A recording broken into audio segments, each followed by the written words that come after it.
All righty, we'll go ahead and get started. We'll start with introductions. If I'm holding this mic a little funny, we also have an online portion of this. So this is how Aras and I are keeping everyone online informed as well. But my name is Wella. I am a CFI. I work here at the Airmen's Association, and like Aras, we're both part of the Next Gen board. I've been flying since since the pandemic, so 2020, and aviation wasn't really financially accessible to me, as it isn't for most people. And someone at Women in Aviation told me about scholarships, and ultimately a scholarship opportunity through the Airmen's Association was what paid for my first part of my private pilot's license. And since then, many generous people, many awesome scholarships have allowed me to pay for the rest of my aviation training.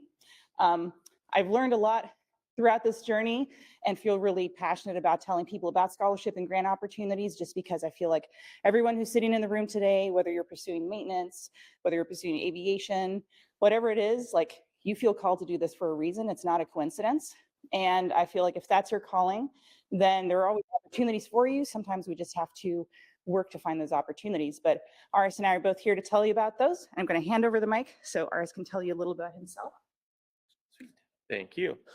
Hi, my name is Aras. I've been with the Alaska Airmen's for almost just north of 8 years now. I'm on the Next Gen board as well as the main board for the Alaska Airmen's Association.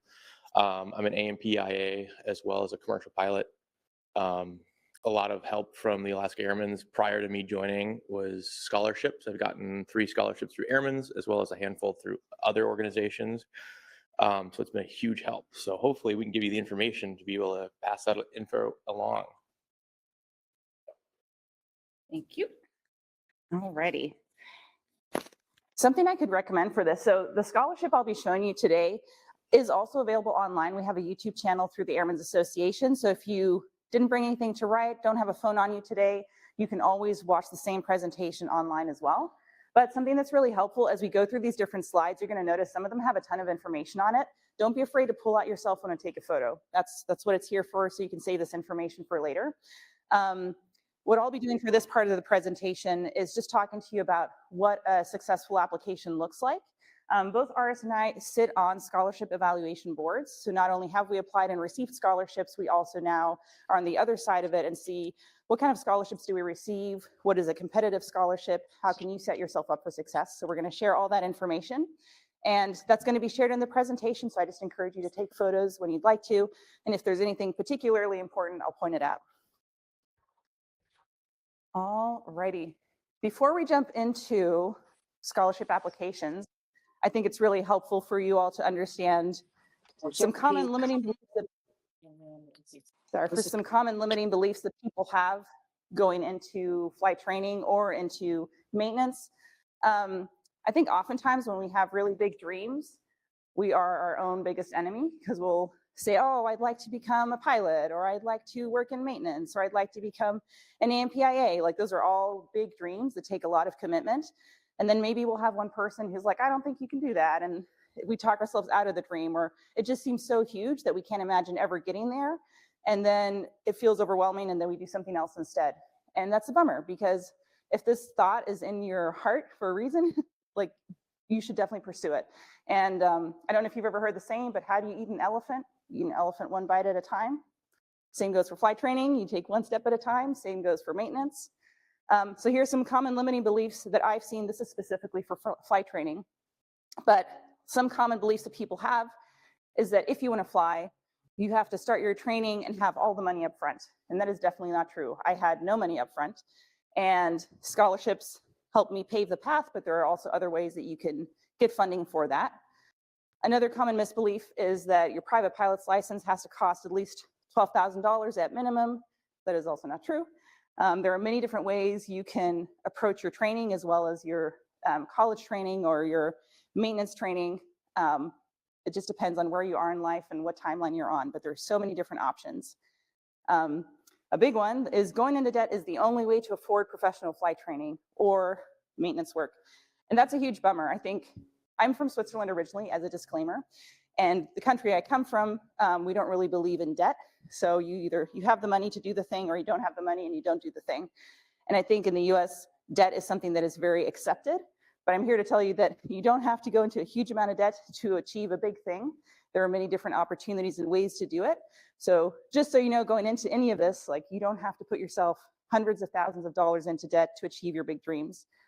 And then the last one, if you don't have the funds right now, you need to delay your aviation journey or your maintenance training. I also disagree with that because there are small things you can do to take the first step in the right direction of whatever your dream is. So if it's aviation, you can work on your written test. Studying for your written test costs you the $30 it costs to buy the book to study for the written. There are a ton of free private pilot ground school trainings out there that you can get for free. There's YouTube. There are just so many different options. So just know things are out there. And I think we are our biggest enemy when it comes to stopping ourselves from a dream. So I'm just trying to get us in like the right mindset as we move through this. All right, common beliefs continued. As you can tell, I really believe that our mindset kind of informs how we pursue anything in life, whether it's flying or anything else. Age matters. You can be too old to start. I do not believe that. I currently have a student who's 54 who's just starting her aviation journey. You're never too old to start something. The oldest CFI that we've had here in Alaska is 86. So I don't even have a grandma that's that old. And I think it's amazing that she was still instructing at that age. My grandma went back to college when she was 76. So like there's no such thing as being too old to do a thing. It's really just in your mind and it's your own mindset. For flying, you must earn a fixed wing certificate before learning to fly helicopters. So this presentation I did originally together with a helicopter pilot. And so this is the input she provided, but she was just saying that a lot of people, if like helicopters is your jam, we have scholarships for that as well, that you have to do a fixed wing journey first before you can go into helicopters. That is not true. If you feel called to fly helicopters, you can just start there. All pilots fulfill on a life dream of learning to fly. So I think some people think I can only become a pilot if I want to do this professionally, or I have to be all in to do this. That's not necessarily true either. You can pursue aviation because you just want to see Alaska from above, and becoming a private pilot is your goal. That's great. So I think sometimes comparing ourselves to other people, and because we see 15 people around us that are doing this to go to the airlines, we feel like, oh, I have to do this too. Or maybe for maintenance, you're like, I want to be in maintenance, but I don't want to become an AI. That's great also. Like, you're on your own journey. This is your life. You get to live it however you want to. And then scholarships are for women and minorities only. That is surprisingly and shockingly, I've been told this a lot of times. People come up to me and be like, well, you got to fund your aviation journey because you're a girl. I'm like, well, I didn't just get money because I'm a white woman. There are a ton of other scholarships out there for all genders, for all ages. It's not specifically for someone that's younger or specifically for someone that's older. They're out there. You just have to put in the effort to find them. So just a misconception. Okay, so this applies to flying, maintenance, anything. A journey of 1,000 miles begins with a single step. Same thing about eating an elephant. You take your first bite and you just keep going. So if you want to get started with something, identifying your goal and your why is really important, because whether it is in maintenance, which Aras is going to talk about way more and I know nothing about, or aviation, I think not having a why and not knowing why you're doing the thing that you want to do, whatever it is in life, can be a huge hindrance. So like having your goal in mind, whatever that goal is, and your motivation to do it is really important. The biggest challenge that I see specifically now as a flight instructor is that people talk themselves out of their dream. So they come in really excited about wanting to fly, and they have these big dreams of being a bush pilot or what have you.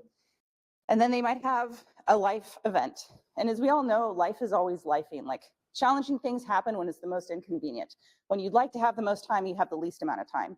When the weather's good, you probably don't have money to fly. Like, something's always going to happen. And I think if we can accept that that's just the reality of life, and that life is always going to be messy, and the time's never going to be right, then we're less likely to talk ourselves out of a dream.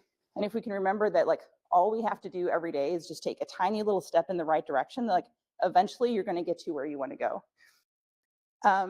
It's helpful going into a big dream that you have to know what it takes to reach your goal and what your options are. So like in aviation, you can go to a fast track school in the lower 48 and knock out all of your ratings in a year, and it costs you more money, but then you'll be done after a year. And maybe that's not available to you. Like, that wasn't available to me, but I knew what my goal was. And then I just knew what the different tracks were to get there. And I had time on my side, so I wasn't in a rush to get there, but I didn't have money. So I was like, I can afford to wait until I get the next scholarship to continue my training. but just know what it takes to reach your goal so then you don't have any surprises along the way. Estimating your expected cost for whatever your dream is helpful. So again, no surprises. And then creating a timeline and setting a start date. And I know that can sometimes feel kind of silly because you're like, I don't know what my start date is, but this is just me showing you my messy life. But this was in August 12th, 2020. I had just started my aviation training. I'm gonna be honest with you, I knew nothing about like how training works exactly. I was just working on my private. But I knew from the moment I took my first lesson that this is what I wanted to do. And there was like no question. I had like this fire that I was really excited about, which I'm sure many of you have for whatever it is you're currently pursuing.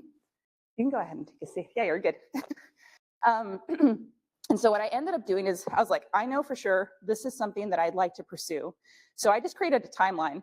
I did not know if this was realistic or not, but I put down my goals. Okay, I was like, I know I need my private pilot's license. I need to be instrument rated. Maybe I'll become a ground instructor. I should be commercially rated. And eventually I'd like to work as a CFI. Now, you look at my timeline, my goal was to be a CFI by 2022. I didn't actually achieve that until 2024. It doesn't matter though, because I wrote this down, I put it on my wall, I looked at it every day, and it kept me honest. And I shared this dream with friends, which also kept me honest, because then people were like, how's it going? How's training going? Are you taking steps in the right direction? And so I think sometimes we have a big goal, but we're not willing to put it on paper and put it on the wall or put it in a place we see all the time because it would hold us accountable, and that feels scary. And it's easier to not do that. But if you have a big goal, you have to be accountable to yourself and allow yourself to dream big. And then if things go sideways, like between 2021 and 2022, I did 0 flying because I had no money and life happened and I just couldn't fly.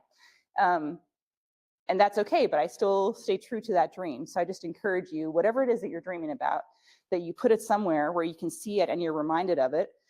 And something that also seems to happen in life is if we have a big dream and we put it on paper and we say it out loud and we share it with our friends, then it's like all of our energy starts moving in that direction. And you tell a friend about it and they might have a connection and be like, oh, I know somebody who has a plane, or I know somebody that knows about a scholarship. And it's suddenly like the universe or your friends are all conspiring to help you, because people like seeing other people succeed. So if you can share your dreams with people you feel safe with, you might see that you have a whole army of people that would like to help you succeed. All right, so now to the part that most people are probably here for, is enhancing your odds for applying to a scholarship, whether it's maintenance or aviation, and getting that scholarship. This I encourage you to take a photo of. If you have a phone, this is a good time to take a photo. The information is going to sound so simple and you'll be like, oh, I would have known this stuff, but this is the stuff that we see the most that immediately will push an application aside. And it'll either you'll stand out from the crowd for being really good, or you'll stand out from the crowd for having rushed.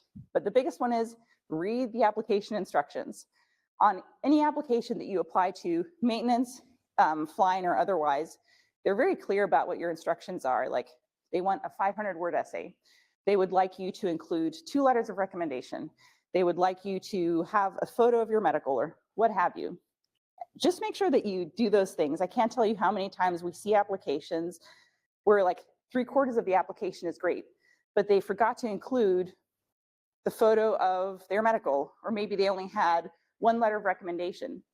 And if you have 10 people and 9 people follow the rules and you didn't, even if you wrote the best essay that has ever been written in the history of the world, you're not going to win. You're not going to get that scholarship because you just showed the committee, I can't follow instructions and I can't follow rules. And that really matters when, so what is a scholarship? Like a scholarship is an investment from an organization into you. And they're telling you, we see you as a person and we believe that you're the type of person that's going to pursue your dream and finish what you started. So if you already show up and you have an essay that has a bunch of writing errors, then that says you rushed or you didn't have someone proofread it. And that makes a really big difference. We have discussions when we're sitting on the scholarship review board and there might be a really great application, but there are a ton of typos on there. And what does that say? It just says that somebody rushed and didn't take the time to just run it through grammar check. So take the time to do really basic things and you'll surprise yourself because you'll already stand out from the crowd because many people just skip on those. One really helpful tool is Grammarly. I don't know if anyone's heard of that before, but Grammarly is an AI generated tool. You can either pay for a subscription or you can get it for free, but it not only will proofread your essays, it will also give you like recommendations on better wording. I cannot recommend that enough. As someone who has German is my first language, English is my second language, I struggle with English sometimes and how to write. So having Grammarly as my friend has been really helpful and helped me with all of my essays. One other thing that's really important is having strong letters of recommendation. So in a lot of these applications, you're usually required to have 1 or 2 letter of recommendations. And this is me just sharing some advice and things that you are allowed to do that you might not know that you're allowed to do. So one of them is when you're asking for a letter of recommendation from a friend, from an employer, what have you, they generally have your best interest in mind, but not everyone is good at writing and not everyone knows what to write about you. They'd like to set you up for success, but they don't always know how.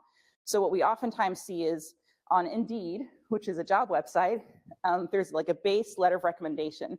And we see so many people just copying and pasting that and then plugging in the name of the applicant and like one sentence that they wrote on their own and the rest is the same. And so you can imagine if we see 50 applications and we see 30 of the same letter of recommendation, that's not great. So something you can do to enhance your odds, you can write your own letter of recommendation. And I know that sounds really silly, but we're gonna play like a scenario. Let's say I have a friend and I'd like them to write a letter of recommendation for me. One, I'll ask them if they're interested in doing that. And if they say yes, then I'll ask them if they'd be okay with me writing a base letter. And you can say something like, hey, I'm applying to this very specific scholarship. They're looking for very specific traits. Could I make your life a little easier by writing a basic letter of recommendation? And then you can go in and change everything that you want, but then you have all the information about me that I'd love to be highlighted. And you're allowed to do that. That's not rude. That's not like presumptuous. But I highly recommend that because then you're going to get what you like. On the contrary, wait, all right, real quick.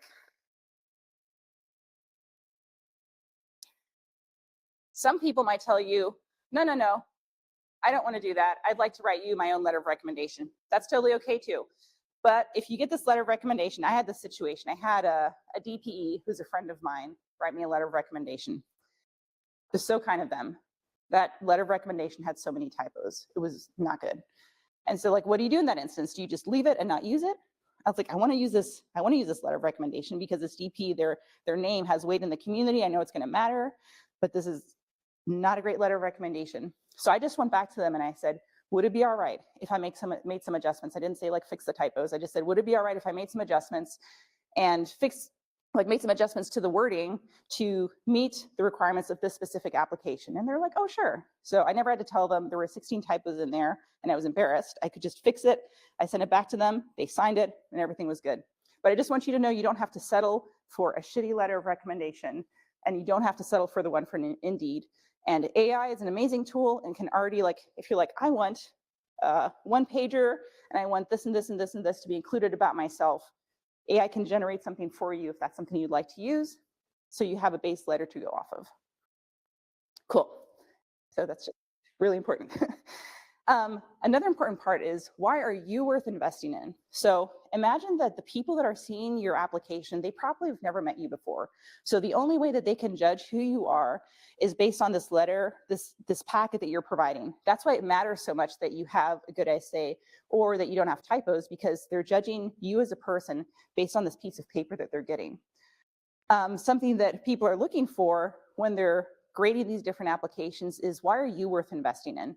So you don't have to have a crazy story. You don't have to be like, I save puppies every weekend and I work and I volunteer all the time. Like, you don't have to write about anything that isn't true about you. Just be honest. Honesty comes through in all of these applications.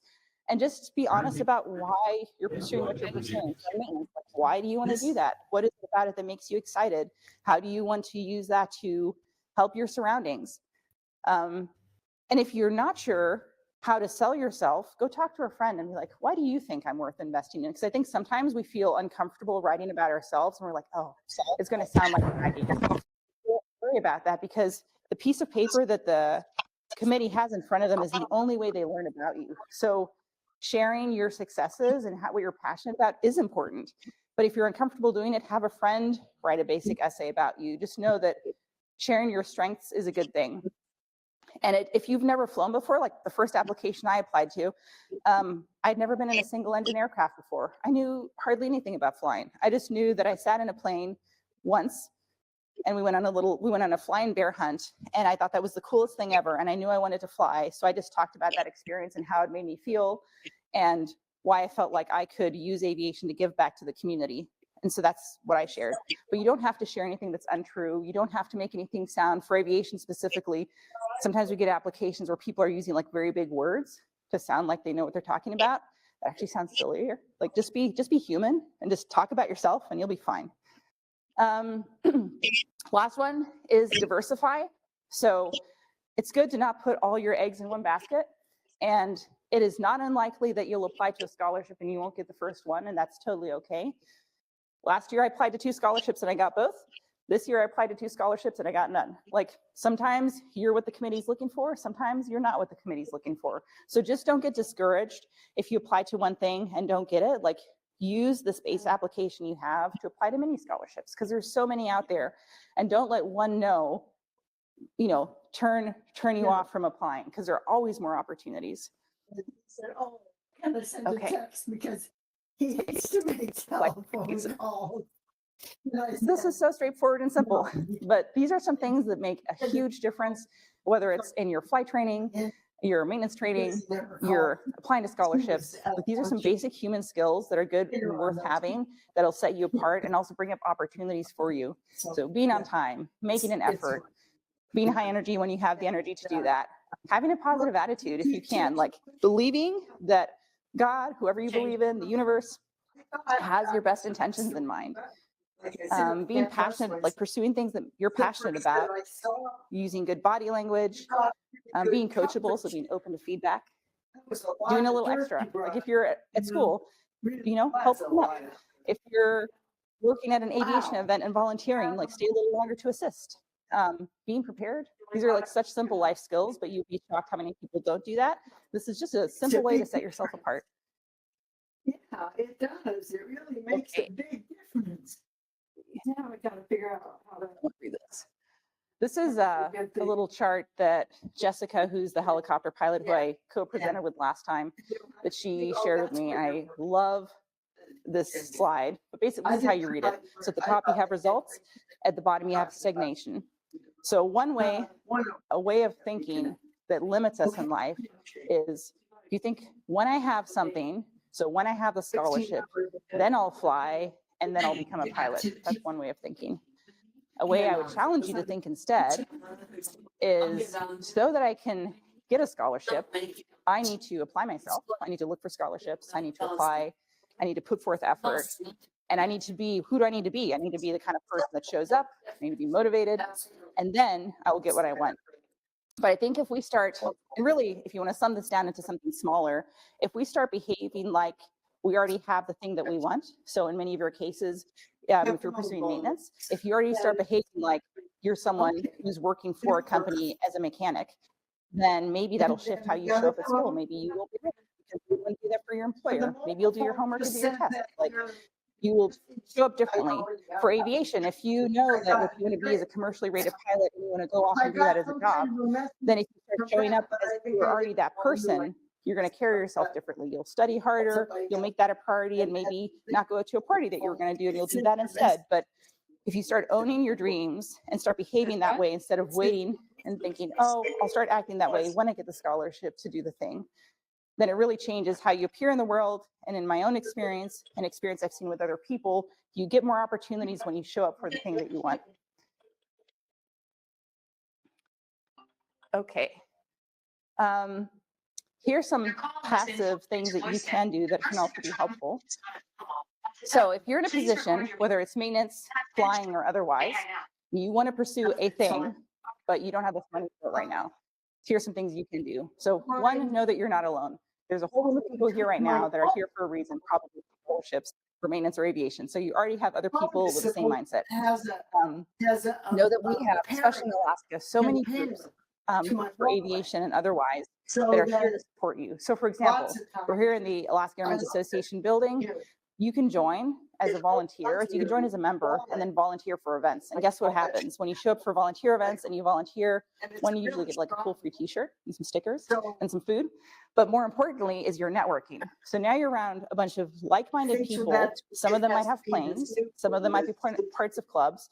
And then you become friends with them. And the next thing you know, someone's going to invite you to go flying in their plane. Or maybe they'll be like, you can come to my flight school and train, or what have you. Or maybe they'll hire you on, like I did some ramping for a while and that paid for part of my flight training. And that was through a connection that I made. So we have the Airmen's Association where you can volunteer at. We have the Civil Air Patrol.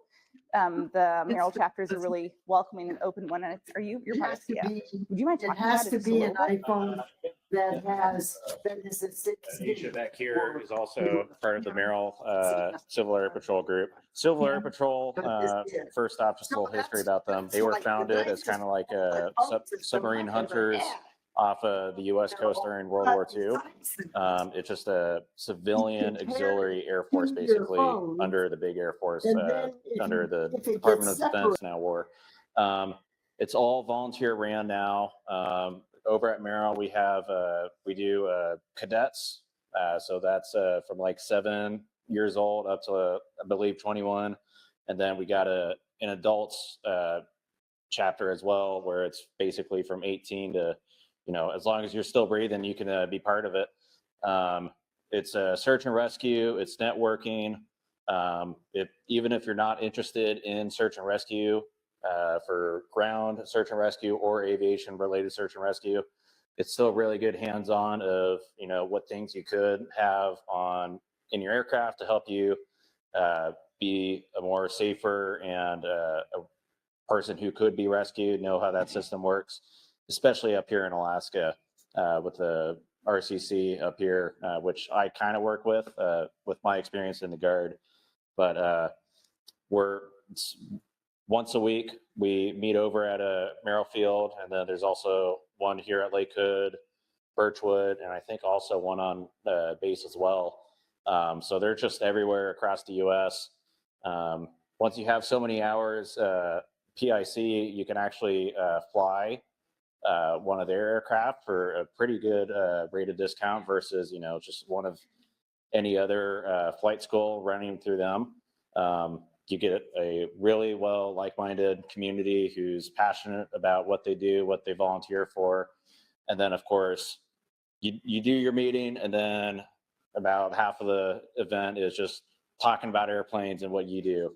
So it's just like this. It's a great community to get involved with. So I'll hand it back to you. Thank you so much.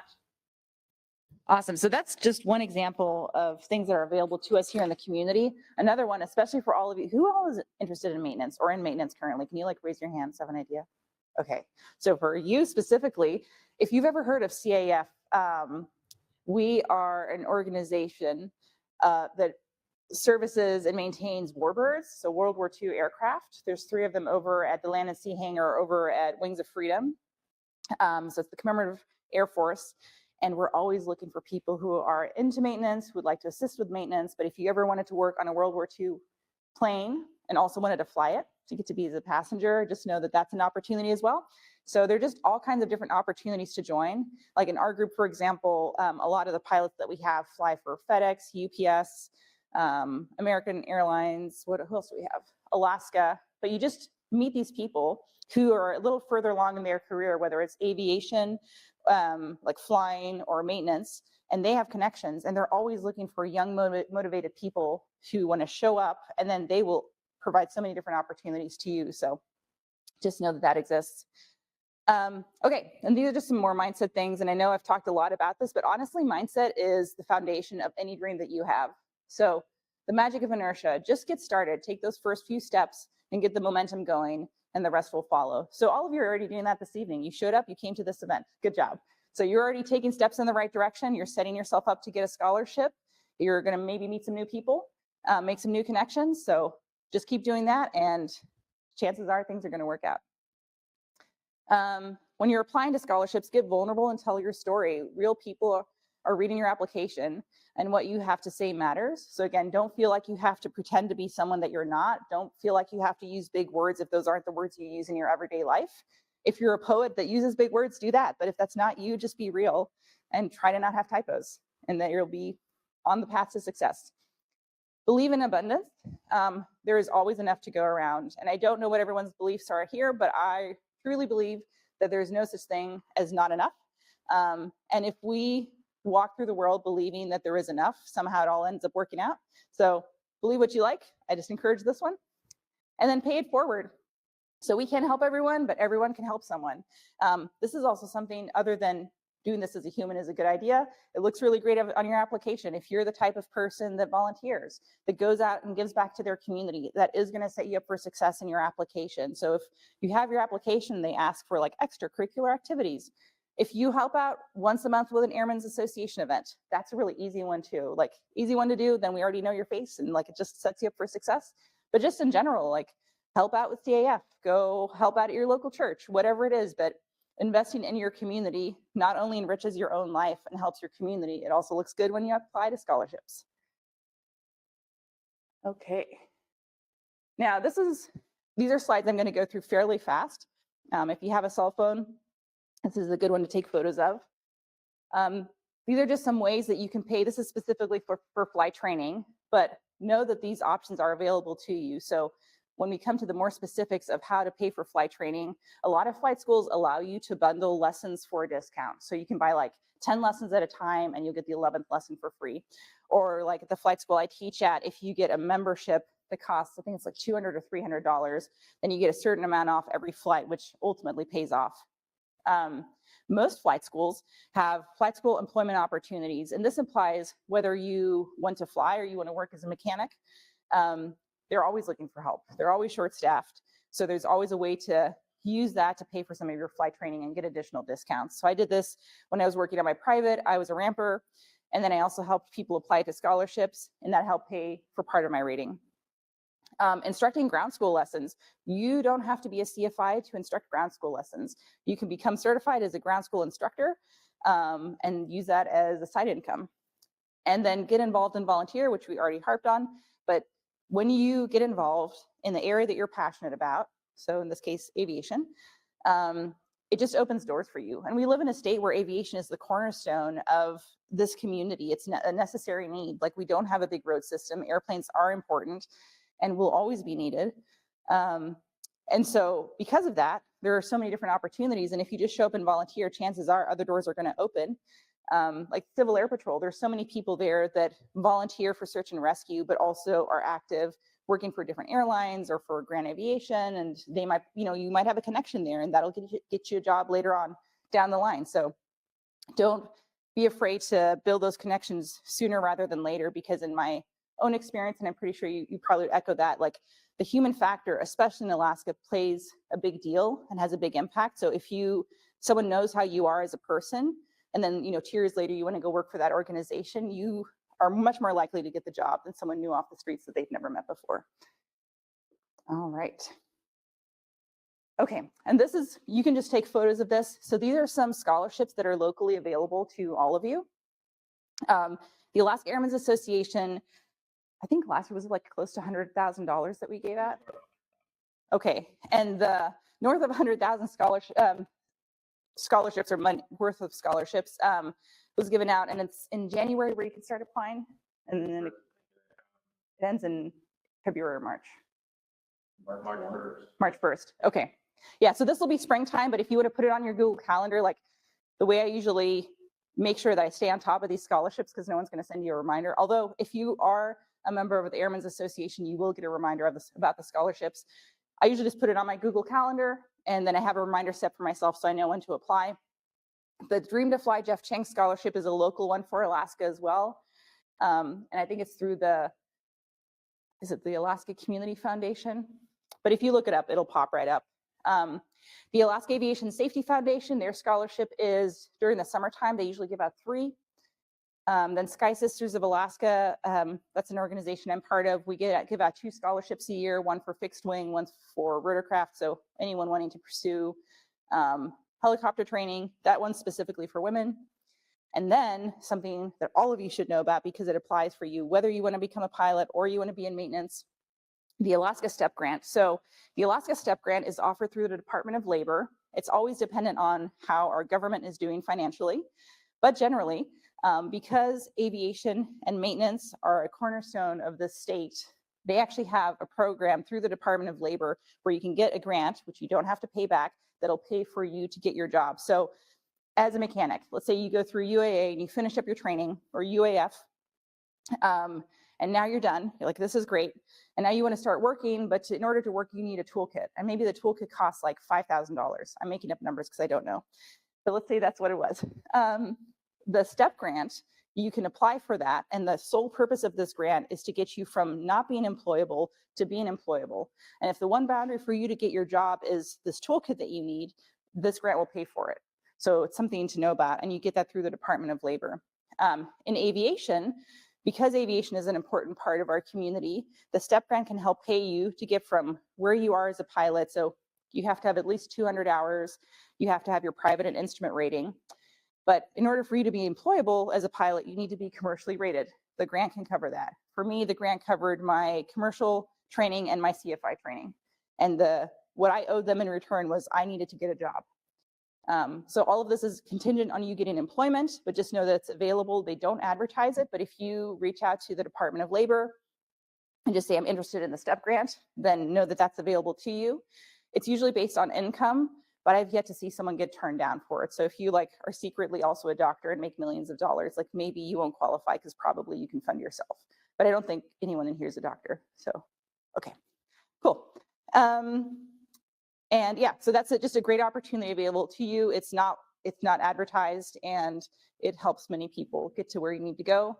And then if you're a veteran, there is additional funding available to you as well. So just know that's out there. Okay, if anyone here wants to fly helicopters, then these are some scholarships that are out there available to you. I'll just leave this for a second.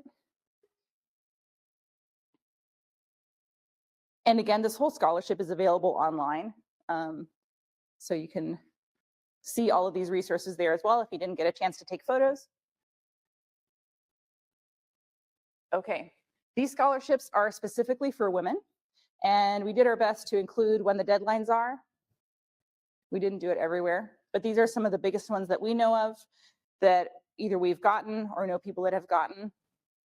And the Pinky, Joe, and Briar Foundation, that is specifically for women in transportation or aviation. So as far as I understand, it would also apply to maintenance. And it's a family foundation, and you just have a conversation. Unfortunately, it doesn't apply to men, but it's a family foundation, and you basically have a phone call with them, and that's how you get your scholarship. So if any of you in here are women, come and see me afterwards, and I can give you more information about that, because it's kind of a weird way to apply, but the scholarship is awesome.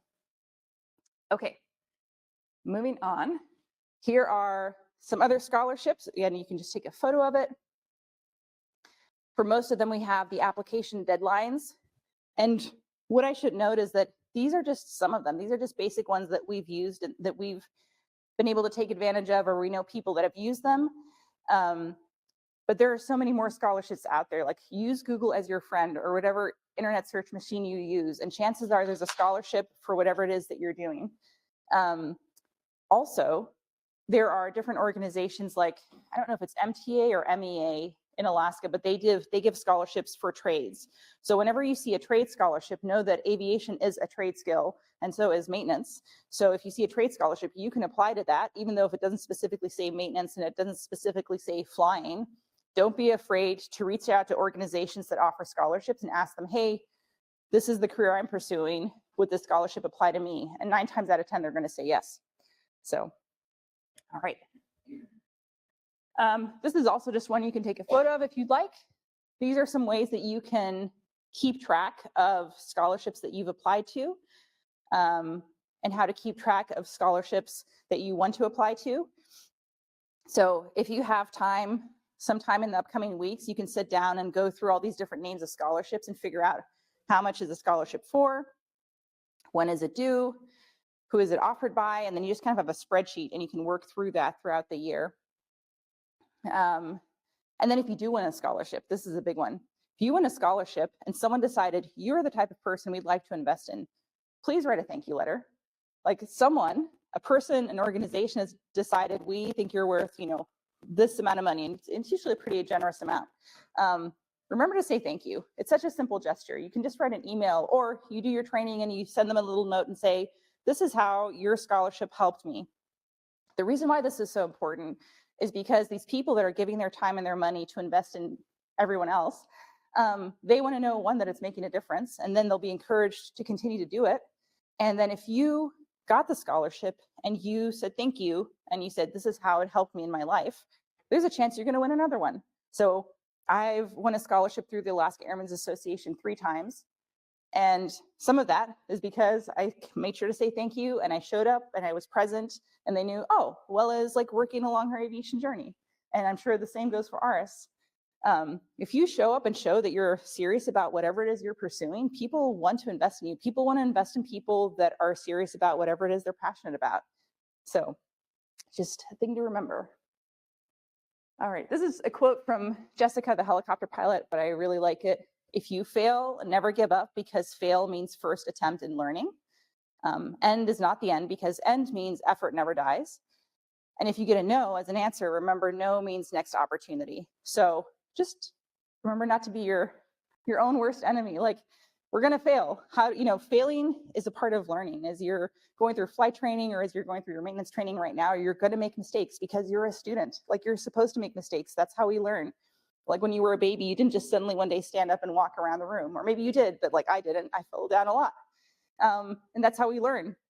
So know that learning and making mistakes is important, because that's going to inform how you move forward in your life, and you're going to grow from that. And just because someone didn't invest in you for this scholarship doesn't mean that you're not worth investing in. Like I had one year with the Alaska Safety Foundation where I applied and I didn't get the scholarship, but they reached out to me and said, you didn't get the scholarship. We had 3 other people that needed it more than you did, but we'd like you to apply next year. Like, we thought it was a compelling scholarship. This just wasn't your year. So just know, just because you got a no doesn't mean your application wasn't good. It might just mean there was somebody else that needed a little bit more. But you should definitely keep applying, and know that your story is going to connect with somebody at some point, and things will work out. Okay. That is all, but if you have any questions at all specifically about your own application, if you'd like if you'd like me to take a look at your application at any point, I'm always happy to do that. Or if you have any other questions, I'll be here afterwards as well. But here's my email address if you have questions. And then if you think becoming a helicopter pilot is for me, I can't really speak on that, but Jessica Myris, she's currently located in Colorado, but has been active up here as well, and she's stoked to answer questions. So if you have any questions at all, you can reach her at this email address. And again, if you're looking for this scholarship presentation, or if you have a friend that you think might be interested, if you go to the Alaska Airmen's Association website, you'll find funding. I think Scholarship Wizardry is the title of it, and you can just watch the video or share it that way. But I'll leave this slide here. I'm going to pass over the microphone to Aras, who's going to talk to you about maintenance. Awesome. So this will be kind of a short thing, since I kind of did my introduction already. The Alaska Airmen's maintenance scholarships are, I think, live now, if I'm not mistaken. It's kind of this is specifically just for maintenance. So I think there was a couple people that are in there. Maintenance scholarships, there's very few people that apply. Usually I give out 6. I usually have about 10 to 12 applicants a year. It's not very competitive compared to piloting. Piloting, there's a lot more applications in for that. These are specifically for it can be anything from tooling that you need for your career, for classes, for if you want to do advanced class, if you're already a mechanic, or if you're just starting out. Tools for work, tools are going to like the universities like UAA, UAF as well. It's in-state, basically for in-state only. As for maintenance, it's like what Wella's been talking about. It's the effort. A lot of applications on the maintenance side. Because that's why I've been grading maintenance scholarships for about 4 years now. She's grading maintenance A scholarships. lot of You should them listen. lose it for This the one? exact same reasons. I'll So put it on if they my missed grading. one pretty important step, then that's what loses the scholarship. And I see that a lot, where I see a really good applicant and they just completely missed, like didn't submit an ID or didn't do this. And I know for on our end, we will reach out as airmen. I'm not sure if we do that anymore because we just changed our entire way of doing scholarships this year because we were getting so many applicants, and we're increasing our budget every year for scholarships. But before we reach out and say, hey, by the way, you forgot to submit this something or this document. Now the new system should hopefully basically force you to walk you through everything. So we're trying to streamline things. So, but this is this round for maintenance scholarships as well. Like we said before, we'll have the spring scholarships that are coming out too. That's for everybody. That's maintenance, piloting, airport management, engineering. Anything to do with aviation in any way, shape, or form is a scholarship that we do, and they're dedicated. We have a certain amount of scholarships for maintenance. We have a certain amount for private pilots. We have a certain amount for people just doing a discovery flight scholarship. We have certain for advanced ratings, instrument commercial, multi-engine, CFI, II, seaplane. We have seaplane specific scholarships as well. So we have a whole we have an airfield management scholarship. We have a boatload of scholarships, and each year we increase our funding to that portion of the association. So I encourage you guys to apply. I've applied 5 times. I've gotten scholarships from airmen's 3 times. So first time I applied, I did not get it. And that's when I started first volunteering. I've been a volunteer for airmen's for 8 years. And that definitely helped. The volunteer thing, not only for jobs later on, but for scholarships. We pay attention. I recognize names when I'm doing at the end when we give out scholarships, because when we grade, we don't see names. At the end of the year, I'll say, hey, I now totally have a face to the name.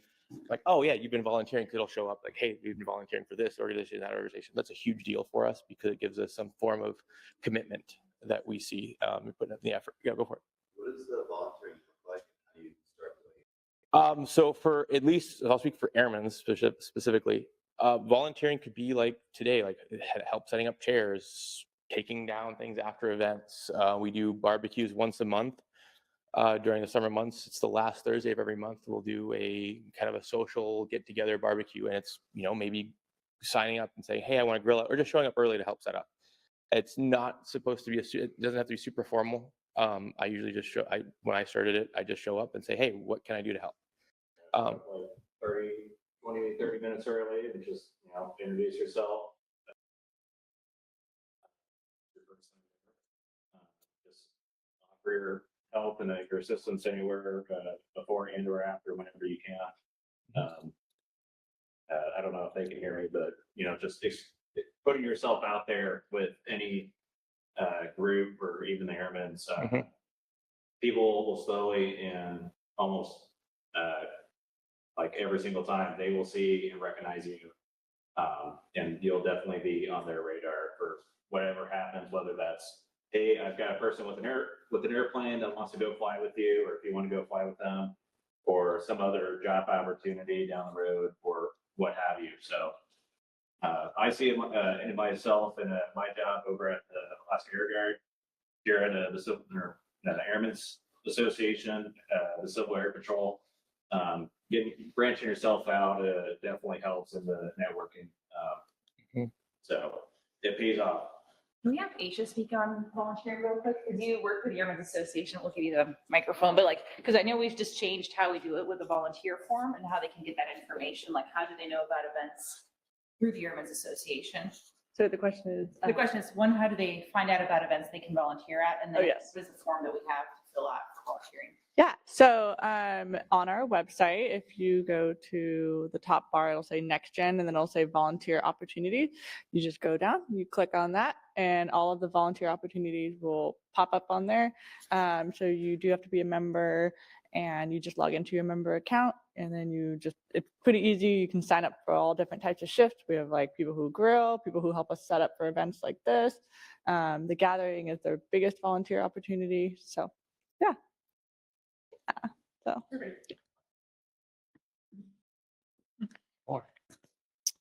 yeah, like I said, what Ace was talking about, we do have the Alaska Airmen's Gathering. If you guys are familiar with that, if you're not, we host a 2-day event. Currently it's in Palmer, and that's a huge volunteer opportunity.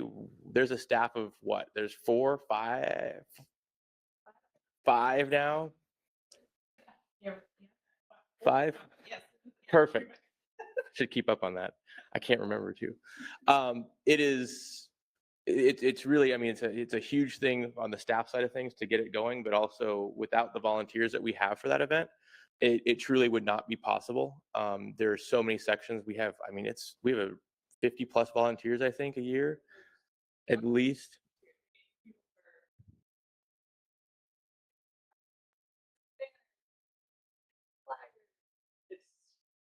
And then during the days, helping at one of the booths, just helping educate or sponsor help. Yeah, and that's a good opportunity, especially for networking. Alaska Aviation is a small community. Networking is everything. It's one of the most important things when it comes to jobs later on in life. If someone recognizes a name on a job application, that can be the make or break thing for you. Again, aviation, small, tight-knit community. It's things through Airmen's. The amount of people that I've had the opportunity of meeting through the organization has definitely helped me along in my career. I can say probably the same for everybody else. So that's kind of what we try to do with Airmen's, is provide the opportunities for social barbecues where you can meet other people. We do job and career fairs, presentations like this to kind of educate and give opportunities to, as well as we do some educational ones. So if it's something like later on, like your goal is flying and you kind of have an interest in float flying and in the future, we do seminars and we do some kind of float demos and training here it's a small extent, but usually presentations on that. And something like that, hey, you might meet someone that you really want to go talk to. Like, guys, someone's a professional float pilot for a company, and you want to know, like, hey, what is that job like? And do I want to do this? Or you might learn some tips and tricks. Like, I've been given a lot of different ideas on how to pursue certain career paths in aviation through that. So yeah, if anyone's got any questions. Oh, I have no idea. I'm gonna leave that to the professional.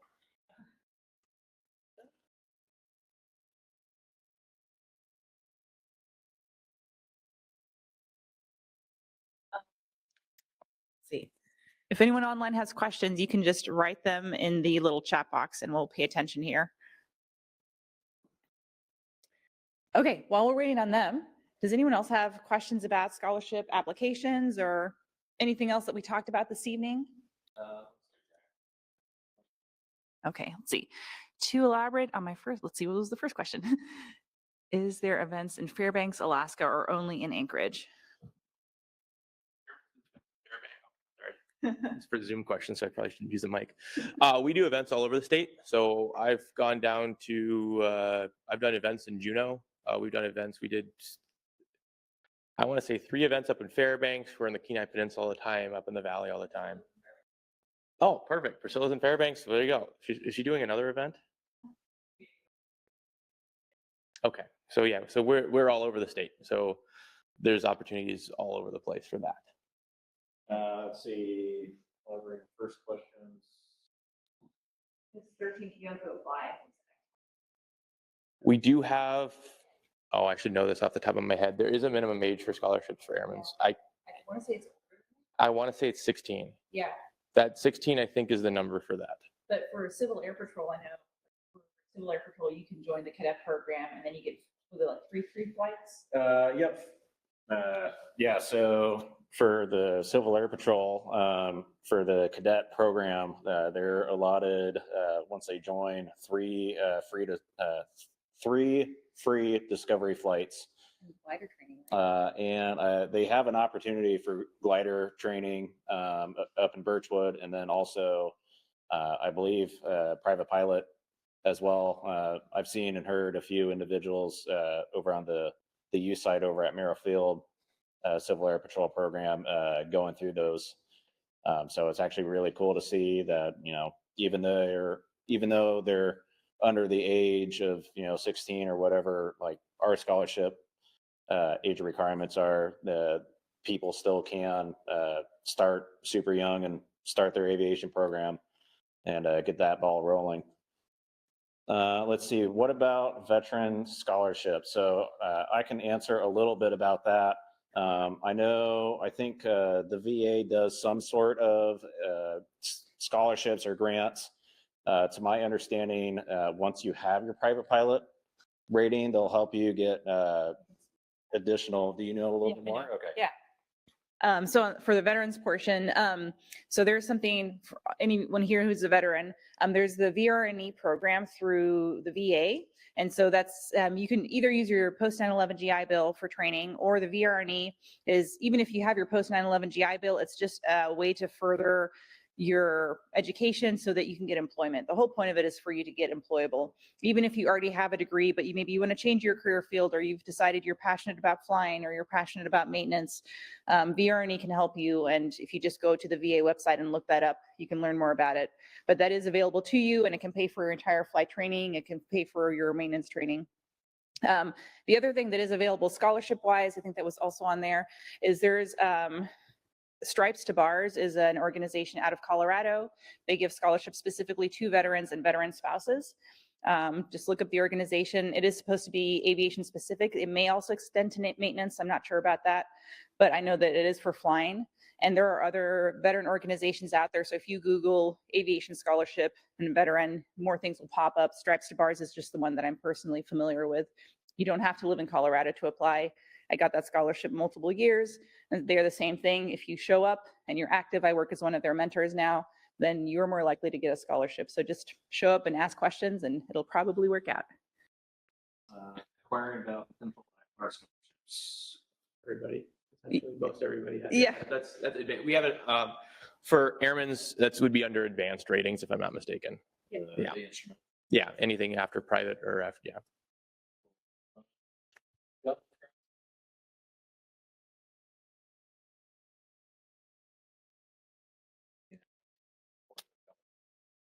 Yeah, that's 100%. I think our requirement now, I haven't looked at the private pilot scholarships in a while, so I'm struggling here a little bit. Our requirement for the private pilot scholarship, I think, is either you have flown or you've completed ground school. Oh, it's not completed. Okay, gotcha. We had something with. Yeah. Yeah. Your student website.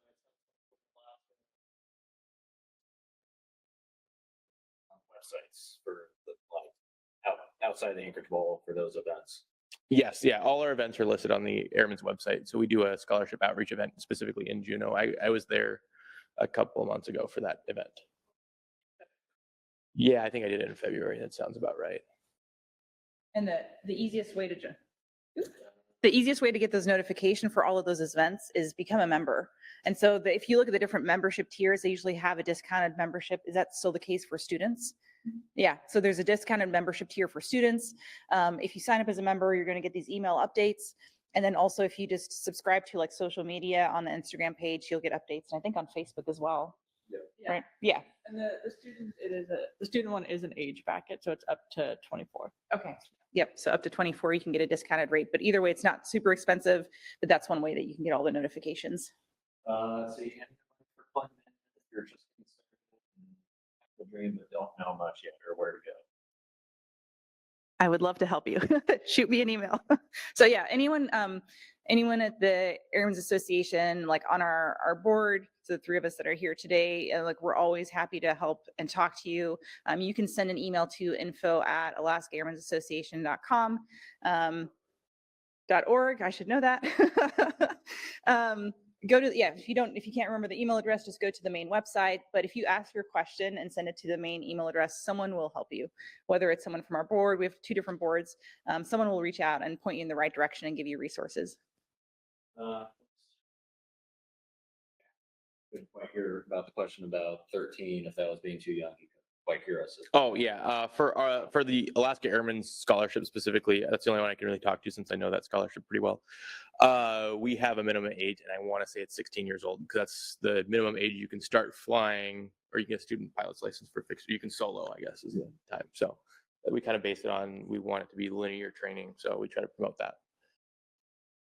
But there are other. There are other, yeah, I don't know who, but I know there are. Yeah. One that I know of. Yeah, through Civil Air Patrol. Yep. So awesome. Guess we'll bring back off the screen. Any other questions for maintenance or fixed wing or rotor? Just pass the mic around. So If not, we're all going to be here as well. Yeah. So if you wanted to go grab some pizza and you're like, I don't want to ask in the crowd, but I'd like to ask someone personally, we're going to be here. Totally. And then if you think of a question after you leave tonight, don't be afraid to go to the main website for the Alaska Airmen's Association. There is a website, email link on there, and you can just ask a question there too. So someone's going to get back to you either way. Here we're just in the flesh, and otherwise email works great. And for anyone online, I am going to end this recording right now. But again, if you have any questions and you go to the Alaska Airmen's Association website, you can send an email there if you have some questions that weren't answered today. And if you go to our YouTube page, we have this presentation there as well. All right, all good? Awesome.